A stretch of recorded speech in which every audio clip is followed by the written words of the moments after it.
Manchester United have beaten Liverpool at Anfield 1-0. Oh, I'll never get tired of saying that. Wayne Rooney has had a phenomenal start to this 2016, and it continues today. We did not deserve a thing today. We was awful, let's face it. There's a lot of people say, no, it's the performances have to be better and this, that and the other. And ultimately, I've always said, it's not about performances, it's about whether you get the win. If come the end of the season, you've bored and looked your way to 1-0s and you come away with a Premier League title, there's no asterisk next to it when it's got your name in the record books. It says you won the title. Chelsea won the Champions League by doing that. Do you think they care? They do not. Of course, you would prefer to have better performances, but if you can't have the better performances, I will take 3 points on a shit performance all day long. And what we saw today, we was completely dominated by Liverpool. They had multiples of the amount of shots that we had. They had multiple the amount of chances that we had. I think Rooney's shot might have been the only shot on target that we actually had.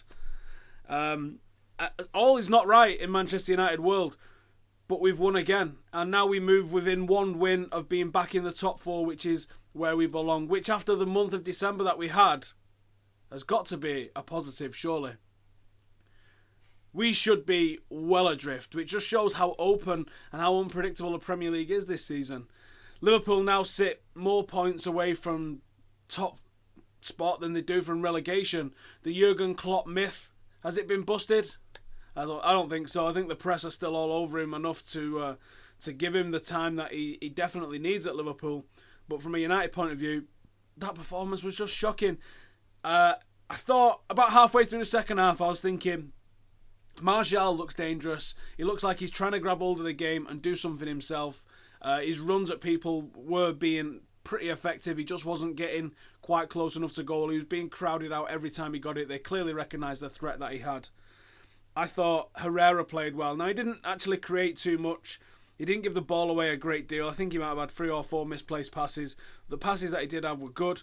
But what I liked about Herrera, and another reason why I would like to see him played as part of the midfield too, because I do believe he can do it, was his energy, his getting back, his covering, his aggression, and his desire to win for the team. I thought that was good to see. Rooney started to pick up towards the end of the second half. De Gea had a decent game, but largely, apart from that, it was very flat. Schneiderlin did well, doing his very quiet stuff. He doesn't ever, he's never going to announce himself to the world with an unbelievable performance. I don't think he's that type of player. Ashley Young was poor before he went off. Looked terrified, didn't have any idea where he was passing it. His pass percentage completion was very low. Jesse Lingard, who I'm a big fan of, he had another really poor game. These players are not players. I mean, I do like Jesse Lingard, but these sort of players should not be starting for Manchester United. They're players that you add to a squad. You can't have a squad of 25 world-class players. It never works. So you have to have certain squad players in.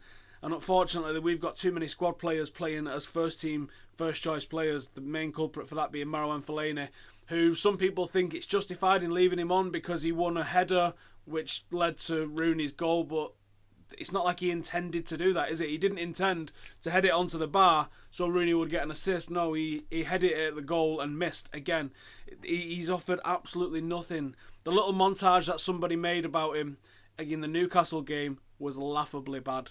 I was sure that he was not going to start today, and I'm sure as soon as Bastian Schweinsteiger is fit, he probably won't start again.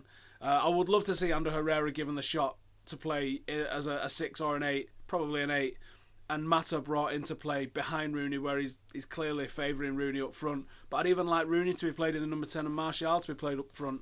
Memphis didn't really have a great deal to do when he came on, but again looks hungry, looks powerful, and I think over the next few weeks he's a player that we're probably going to see a little bit more of.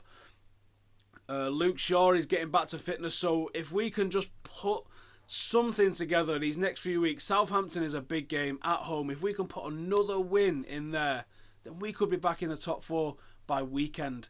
And then it's just about building and cementing that place. Because, let's face it, we're not going to go on a title charge right now, are we? I'd be amazed if we did. I think there's probably as much chance of someone coming from behind us to win the league as there is of us going on to win the league. I don't see that happening. But if we can get into that top 3, I think that's a great achievement, especially considering the December that we had.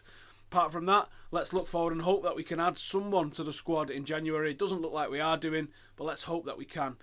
Anyways, thank you for watching. I'm off to celebrate Liverpool getting stuffed. Louis van Gaal, 4-4 against Liverpool. You can't ask for more than that. There's nothing beats beating the Scousers. This is the biggest match in English football. And again today, Manchester United take away that victory. Awesome.